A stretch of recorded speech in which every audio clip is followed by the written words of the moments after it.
नमस्कार, मी अक्षता पवार आणि आपण पाहताय न्यूज मराठी 24/7। निवडणुकीत भाजप व शिंदे गटाला मदत व्हावी यासाठी रश्मी शुक्ला यांना मुदतवाढ देण्यात आली होती। विनोद घोसाळकर महाराष्ट्रातील वरिष्ठ IPS अधिकाऱ्यांच्या यादीत रश्मी शुक्ला यांचं नाव येतं। महाविकास आघाडीचं सरकार असताना अनेक नेते आणि मंत्र्यांचे फोन टॅपिंग केल्याचा आरोप रश्मी शुक्ला यांच्यावर आहे। आता रश्मी शुक्ला यांची राज्याच्या पोलीस महासंचालक पदावरून बदली झाल्यानंतर पोलीस हे राजकारणात सक्रिय झालेत आणि सर्व यंत्रणा नरेंद्र मोदींच्या हातात आहेत हा एक संशय देशातील लोकांना आहे। मी निवडणूक आयोगाला धन्यवाद देतो, अभिनंदन करतो की एक चांगला निर्णय त्यांनी घेतलाय, असं महाविकास आघाडीचे उमेदवार विनोद घोसाळकर यावेळी म्हणाले।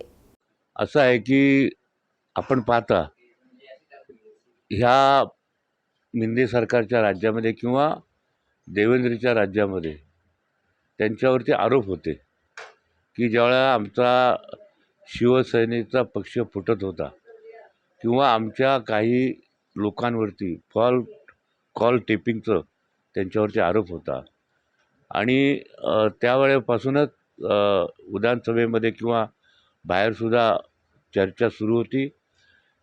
त्या स्वतः मला वाटतं अंदाजे ते रिटायर झालेले आहेत, म्हणजे त्यांना मुदतवाढ दिलेली आहे केंद्राने आणि ही मुदतवाढ देत असताना त्यांची मदत ही भारतीय जनता पक्षाला व्हावी, शिंदे गटाला व्हावी यासाठी त्यांना खास मुदतवाढ देण्यात आली होती। आणि जसं पोलीस हे राजकारणात सक्रिय झालेत आणि या यंत्रणा सगळ्या मोदीजींच्या हातात आहेत हा एक संशय साऱ्या देशातील लोकांना आहे आणि म्हणून मी निवडणूक आयोगाचं धन्यवाद देतो, त्यांचं अभिनंदन करतो।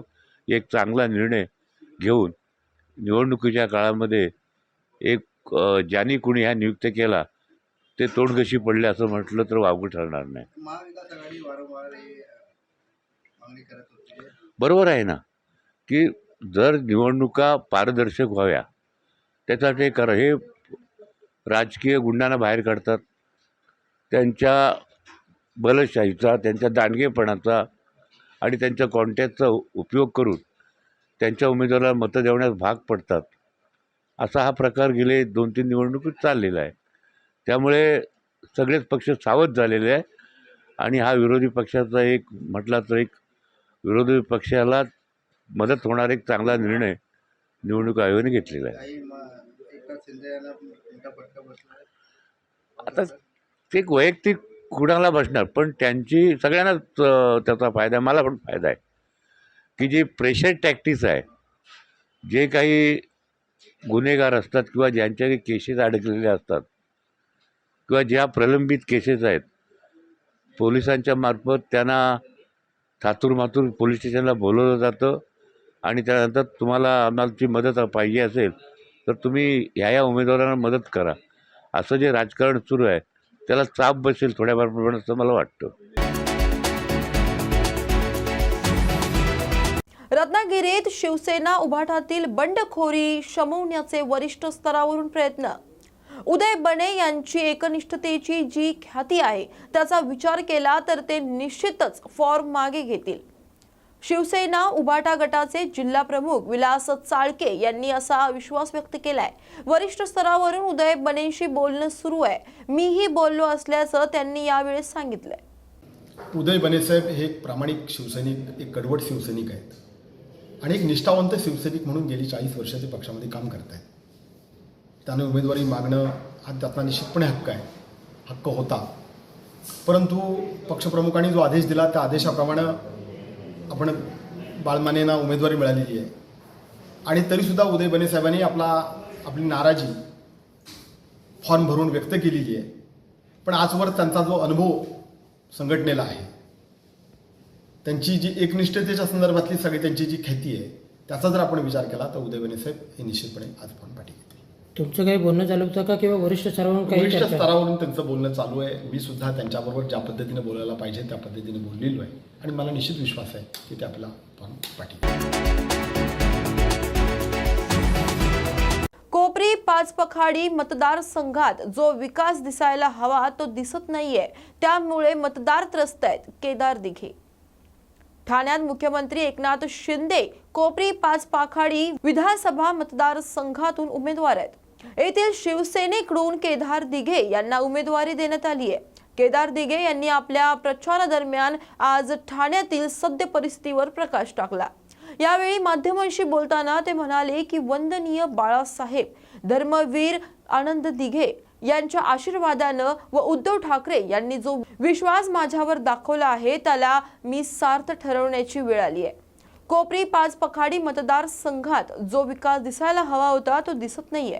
रस्त्याचा विषय असो, रोजगार, आरोग्य असे अनेक विषय या मतदारसंघात आहेत। येणाऱ्या 5 वर्षात मी आमदार झाल्यानंतर जो बदल 20 वर्षात झाला नाही तो करेन। मशाल मशाल मशाल मशाल या चिन्हासमोरील बटन दाबून केदारजी दिघे साहेब यांना प्रचंड बहुमताने विजयी करा, विजयी करा, विजयी करा। त्यांची निशाणी आहे मशाल मशाल मशाल।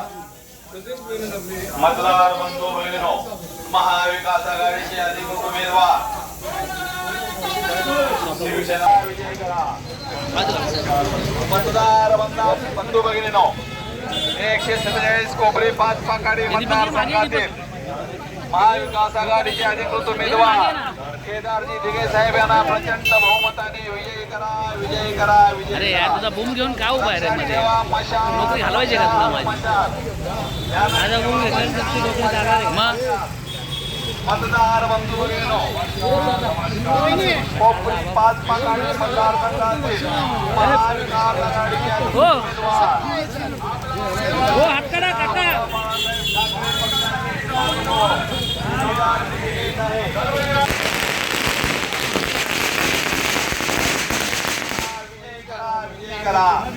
लक्षात ठेवा, मशाल मशाल। वंदनीय बाळासाहेब आणि दिघे साहेबांच्या आशीर्वादाने जो उद्धव साहेबांनी माझ्यावरती विश्वास दाखवलेला आहे त्याला सार्थ ठरण्याची वेळ आलेली आहे। आणि आपण बघू शकाल की मित्रपक्षातले सर्व प्रमुख नेते, सुहास देसाई देखील आज माझ्याबरोबर उपस्थित आहेत, इतर काँग्रेसची सगळी मंडळी आहेत।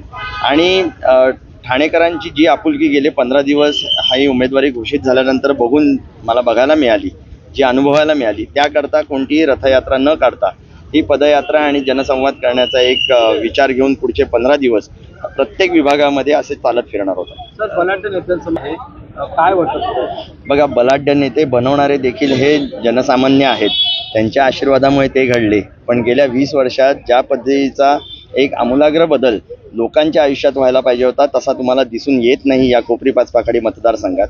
आणि एक विजन घेऊन आम्ही त्याच पद्धतीने पुढे जात आहोत, जेणेकरून रस्त्याचे विषय असो, खड्डे असो, तिकडे लोकांच्या नोकऱ्यांचा विषय असो, व्यवसायाचा असो, हॉस्पिटल असो, फायर ब्रिगेड असो, क्लस्टर असो किंवा डम्पिंग असो, इत्यादी असे अनेक विषय आहेत ज्याला त्यांना आम्ही सामोरं जाणार आहोत आणि त्यांच्याकडनं ह्या प्रश्नांना उत्तर अपेक्षित आहे। नागरिकांचा कसा प्रतिसाद आहे? प्रचंड आहे। आपण बघू शकाल की प्रत्येक ठिकाणी गेल्यावरती दिघे साहेबांप्रती असलेली आपुलकी आणि आत्मीयता, तेच आशीर्वाद आज लोक मला इकडे देत आहेत। मी खरोखर ऋणी आहे या सगळ्यांना। सर, मतदारांच्या बघा, मतदार हा त्रस्त आहे। जर का 20 वर्षात फक्त इन्फ्राच्या नावाने तुम्ही ब्रिज उभे करत असाल पण सर्वसामान्य लोकांच्या आयुष्यामध्ये कोणताही बदल घडत नसेल, जे टॅक्स पेयर्स आहेत ज्यांचा पैसा हा कर म्हणून भरला जातो पण त्यांना मूलभूत सुविधा मिळत नसतील, जे युवक आहेत त्यांना स्थानिक पातळीवरती नोकऱ्या मिळत नसतील आणि त्याच्याकरता त्यांना मुंबई आणि नवी मुंबईला जावं लागत असेल, मुख्यमंत्र्यांचा मतदारसंघ आपण म्हणतो आणि मुख्यमंत्र्यांचं हे महाराष्ट्र पालकतत्व जेव्हा त्यांनी सांभाळलं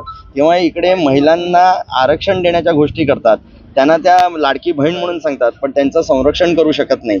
अत्यंत दुर्दैव आहे। लोकांच्या याच अपेक्षा आहेत की त्यांच्या मूलभूत ज्या अपेक्षा आहेत त्या पूर्ण व्हायला पाहिजेत आणि येणाऱ्या 5 वर्षामध्ये लोकांनी आशीर्वाद दिल्यानंतर आमदार झाल्यावरती 100% या कोपरी पाच पाखाडीमध्ये जो बदल गेल्या 20 वर्षात झाला नाही तो नक्कीच आपल्याला दिसून येईल। रश्मी शुक्ला भाजपसाठी काम करत होत्या, नाना पटोलेंचा आरोप। केंद्रीय निवडणूक आयोगाने रश्मी शुक्ला यांची आता राज्याच्या पोलीस महासंचालक पदावरून बदली केली आहे। काँग्रेस नेते नाना पटोलेंनी रश्मी शुक्ला यांची बदली करावी अशी मागणी केली होती। काँग्रेस प्रदेशाध्यक्ष नाना पटोले म्हणाले की निवडणूक आयोगाला मी धन्यवाद देतो, ज्या पद्धतीने झारखंड आणि पश्चिम बंगालमध्ये डीजी लगेच बदलले गेले होते। रश्मी शुक्ला एवढे दिवस का लागले हा प्रश्न अनुत्तरितच आहे। मात्र रश्मी शुक्लांची बदली होण्यासाठी एवढे दिवस का लागले हा प्रश्न अजून अनुत्तरितच आहे। रश्मी शुक्लाला पदावरून दूर केल्यानंतर निवडणुकींच्या कुठल्याही कामांमध्ये तर राहिल्या नाही पाहिजे अशी आमची मागणी आहे.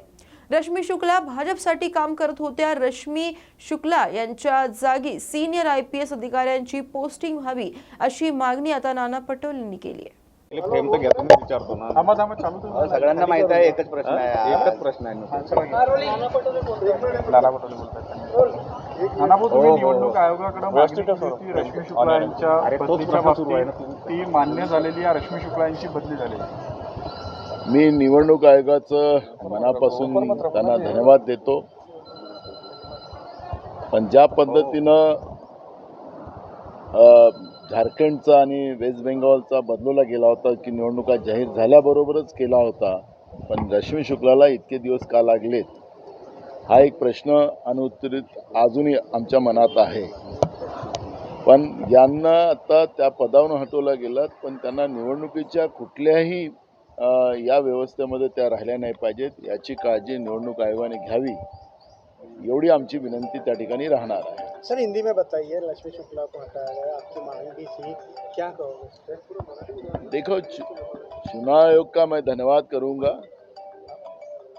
जिस तरह से एक IPS पोस्ट पे बैठकर राज्य की पुलिस महासंचालक पद पे बैठने के बाद बीजेपी को सपोर्ट करने वाली ये अधिकारी थी. अपोजिशन वालों के फ़ोन टैपिंग करने का काम ये कर रही थी. इनके बारे में हमने कई बार कंप्लेंट की, इनके ऊपर FIR था. राज्य सरकार ने उसको अपने चुनाव के फ़ायदे के लिए उनको इस पोस्ट पे बिठाया था. हमने चुनाव आयोग को कंप्लेंट की, एक बार नहीं तो 3 बार की. और चुनाव आयोग ने जिस तरह से झारखंड के DG बदला, उस तरह से वेस्ट बंगाल का DG बदला, लेकिन महाराष्ट्र की DG को बदलने को इतना समय क्यों लगा, ये प्रश्न हमारे आज भी अनुत्तरित है. मैं इतना ही कहूँगा कि रश्मी शुक्ला को चुनाव से कोई भी संबंधित पोस्ट पे ना बिठाया जाए, यही मांग हमारी रहेगी. नेमकी काय तक्रार होती? फोन टॅपिंग मॅटर एकच तक्रार होती की काहीतरी शंका तुम्हाला होती? रश्मी शुक्ला ह्या भाजपसाठीच काम करत होत्या. त्यांनी आमचे विरोधकांचे फोन सातत्याने टेप केले होते, त्यांच्यावर गुन्हे दाखल झालेले होते. आम्ही राज्य सरकारला वारंवार सांगितले की अशा अधिकाऱ्याला महत्त्वाच्या पदावर बसवू नका. पण 2 वर्षाचं अवैध एक्सटेन्शन देऊन एकनाथ शिंदे आणि फडणवीसांनी आपल्या निवडणुकीच्या फायद्यासाठी या रश्मी शुक्लाला या पदावर बसवलेलं होतं. त्या तक्रारी आम्ही निवडणूक आयोगाकडे केल्यात. निवडणूक आयोगाने त्या तक्रारीची दखल घेतली, पण इतका वेळ का लागला हा एक प्रश्न आमच्याजवळ अनुत्तरित आहे. भाजपसाठी सरळ काम करणारी ह्या अधिकारी होत्या, हे याच्यातून स्पष्ट होते. यांना कुठल्याही निवडणुकीशी संबंधित पदावर बसवू नका एवढी आमची निवडणूक आयोगाला विनंती राहणार आहे. चुनाव आयोग को आपने त्यांना पदस्थापना अजून कुठे दिलेली नाही आहे. तुमची ही पण मागणी आहे की ते निवडणूक प्रक्रियेत कुठे राहून बिलकुल असावी नाही. त्याला 2 वर्ष एक्सटेन्शन दिलेलं आहे. त्यांचा कार्यकाल संपलेला आहे. त्यामुळे कार्यकाल संपला असल्यानंतर त्यांना घरी पाठवलंच पाहिजे. पण तरी राज्य सरकार ची काही कृपा झाली आणि त्यांना निवडणुकीच्या संबंधित कुठल्याही भागामध्ये ठेवू नये एवढं आमची त्याला विनंती राहणार. चुनाव के पहले उनको हटाया गया, क्या लवकरात लवकर DG आजच जाहीर करावा असं निवडणूक आयोगाने म्हटलं. बिलकुल केलंच पाहिजे, कारण की अखेरी निष्पक्षपाती या पदावर मुख्य महासंचालक बसला पाहिजे ही मागणी आमची मागच्या काळातही होती. हे पद राज्याच्या पोलीस विभागातलं महत्त्वाचं आणि प्रमुख पद आहे. जेव्हाच्या रश्मी शुक्ला या पदावर बसल्यात, महाराष्ट्रामध्ये कायदा सुव्यवस्था बिघडलेला होता. त्या ठिकाणी सिनियर IPS अधिकाऱ्याची पोस्टिंग व्हावी आणि राज्यामधली ही गुन्हेगारी त्यांनी संपवावी ही भूमिका आमची राहणार आहे. जरांगे पाटील यांनी निवडणुकीतून माघार घेतलेली आहे. त्यांनी म्हटलेलं आहे की एकट्या मराठा समाजाच्या भरोश्यावर निवडणूक लढता येणार. बघा, ते त्यांचं मत आहे आणि आम्ही काँग्रेसकडून कुठलीही भूमिका त्यांच्याबद्दलची मांडलेली नाही. प्रत्येकाला निवडणुका लढायची की नाही लढायचं तो त्यांचा व्यक्तिगत अधिकार आहे. असं म्हटलं जातं की त्यांच्यावर काहीतरी राजकीय दबाव होता आणि त्या दबावापोटी त्यांनी ही भूमिका घेतलेली आहे निवडणूक न लढण्याची. मी काही म्हणणार नाही. जरांगे पाटील साहेब स्वतः सक्षम आहेत. त्यांच्यावर कोणाचा दबाव होता की नाही होता ते त्या पद्धतीचं मत ते मांडू शकतात. मला त्याच्याबद्दलची माहिती नाही. त्याच्याबद्दलचं मी कुठलं वक्तव्य करणं बरोबर नाही. इतना लेट क्यों हुआ उनको वहाँ निकालने ट्रांसफर करने के लिए? मोदी जी का दबाव था, केंद्र सरकार का दबाव था. झारखंड का डीजी तुरंत बदला जाता है, लेकिन महाराष्ट्र का डीजी बदला नहीं जाता है. वो अवैध क्योंकि उनकी नियुक्ति जो की थी वो गलत थी. 2 साल का एक्सटेंशन ये पद पे दिया गया था, ये दे नहीं सकते. लेकिन सरकार ने अपने फायदे के लिए इस तरह की उनकी पोस्टिंग की थी. केंद्र सरकार ने उनको मान्यता दी थी. इसलिए मैंने मोदी जी के ऊपर आरोप लगाया. क्या अभी आप खुश हैं? हम लोग खुश और दुख की बात नहीं है. आखिर ये संविधानिक पद्धति से ये सब व्यवस्था चलना चाहिए. ये पद जो होते हैं आईपीएस और आईएएस पद जो होते हैं ये किसी के उपकार के नहीं होते. ये राज्य के जनता के हित के लिए होते हैं और राज्य के जनता के पसीने से ये लोग पगार इनको दिया जाता है. तो इसलिए राज्य के जनता के हित के लिए इनके माध्यम से निर्णय होना चाहिए, ना कि कोई पार्टी के लिए ये लोग काम करे. ये हमारी मानसिकता है और आईएएस आईपीएस अधिकारी ये जनता के सेवक बन के ही इन लोगों ने काम करना चाहिए. नानाभाऊ, आज अर्ज परत घेण्याचा अखेरचा दिवस आहे. महाविकास आघाडीची आणि काँग्रेसच्या बंडखोरी संदर्भात काल बघा 3 वाजेपर्यंत हे सगळं अर्ज वापस घेण्याची वेळ आहे. आता 12:30 वाजलेले आहेत. मला असं वाटतं की प्रयत्न सुरू आहेत. 3 वाजेपर्यंत जवळपास पिक्चर क्लिअर होईल. संपर्कात आहात. आम्ही सगळ्यांसोबत संपर्कात आहोत आणि मला असं वाटतं की जवळपास विकास आघाडीमध्ये जवळपास सगळे विड्रॉल होतील आणि आम्ही आमोर महायुतीच्या विरोधात लढू. जो वापस नहीं लेगा फॉर्म उसके ऊपर कोई कार्रवाई की वो तो कार्रवाई होगी. किस तरह से किसी को भी बख्शा नहीं जाएगा. सबके ऊपर कार्रवाई होगी. वो बंडखोर ना बने और पार्टी के आदेश का पालन करें. रामटेक संदर्भात काय होणार आहे की सांगली पट्ट्यांचा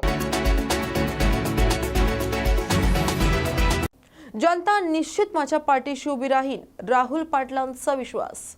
विधानसभेचा बिगुल वाजला असून अनेक नेत्यांनी प्रचारास आजपासून सुरुवात केली आहे.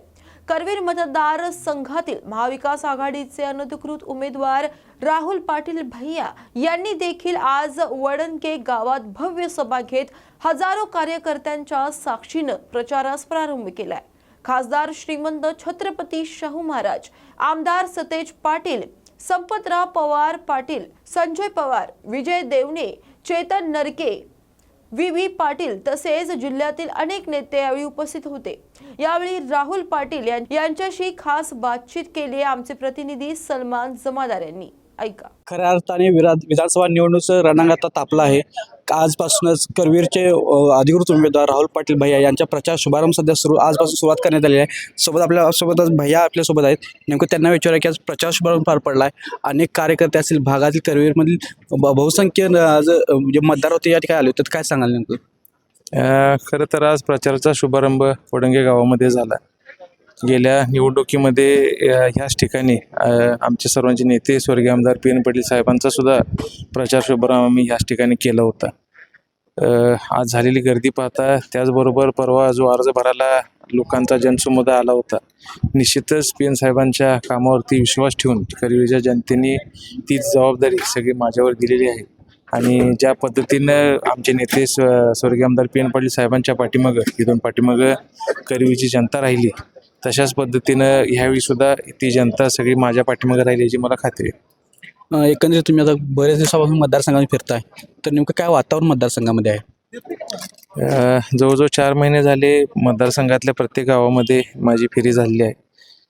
खरं तर साहेबांचं, माझ्या वडिलांनी स्वर्गीय आमदार PN पाटील साहेबांनी केलेलं जे कार्य आहे 5 वर्षामध्ये, त्याचा एक प्रतिसाद म्हणता येईल आपल्याला.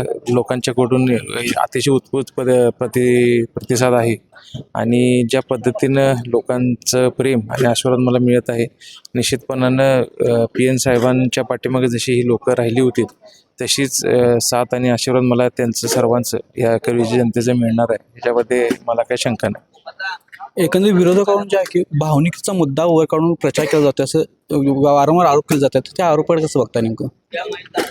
भावनिक मुद्द्यावर आम्ही इलेक्शन लढत नाही आहे. भावनिक मुद्दा किंवा सांत्वनाची लाट ही लोकांमध्ये आहे. त्याच्यावरती आम्ही इलेक्शन करत नाही आहे. तर आम्ही जात असताना पीएन साहेबांनी केलेल्या विकास कामावरती विकास कामाची साथ घेऊन आणि साहेबांनी केलेलं कार्य हे लोकांना समजून सांगायचा आम्ही प्रयत्न करत आहे आणि त्याच्या आधारावरतीच आम्ही या इलेक्शनला सामोरं जात आहे. ते करत असतानाच मी सुद्धा काही मुद्दे किंवा एक विकासाची ब्ल्यूप्रिंट या करवीर विधानसभा मतदारसंघासाठी तयार केलेली आहे आणि त्या काळामध्ये उद्या ज्यावेळी करवीरची जनता मला संधी देईल त्या निश्चितच या माझ्या वडिलांच्या प्रमाणेच विकासाची दिशा ज्या माझ्या वडिलांनी दाखवली आहे त्यावरतीच चालून मी काम करायचा माझा प्रयत्न राहणार. आजचे प्रचार शुभारंभ बघता गुलालमध्ये फक्त आता 20 दिवस शिल्लक राहायचं वाटतंय का? ही आता करवीरची जनताच ठरवणार आहे आणि खरं तर ज्याप्रमाणे मताधिक्य पीएन साहेबांना मागच्या वेळी मिळालं होतं त्यानंतर परवाच्या लोकसभेच्या निवडणुकीमध्ये पीएन साहेबांच्या आणि महाविकास आघाडीच्या सर्वच घटक पक्षांचे प्रमुखांनी जे काम केलं आणि त्यातून जे मताधिक्य आम्हाला छत्रपती शाहू महाराजांना देण्यामध्ये यश आलं ते पाहता निश्चितच करवीरची जनता ह्यावेळी साथ मला देईल अशी मला खात्री आहे. धन्यवाद. आपल्या पुढील वाटचालीसाठी हार्दिक शुभेच्छा. एकंदरीत पाहिलं तर निश्चितच ही जी करवीर जनता ही पुन्हा एकदा मला साहेबांच्या मागे ज्याप्रमाणे होती तर त्याचप्रमाणे माझ्या पाठी देखील उभी राहील अशी आशा यावेळी उमेदवार राहुल पाटील भैया यांनी व्यक्त केली आहे. न्यूज मराठी 24साठी सलमान जमादार, कोल्हापूर. अशाच बातम्यांसाठी पाहत रहा न्यूज मराठी 24/7. नवा भारत, नवा विचार.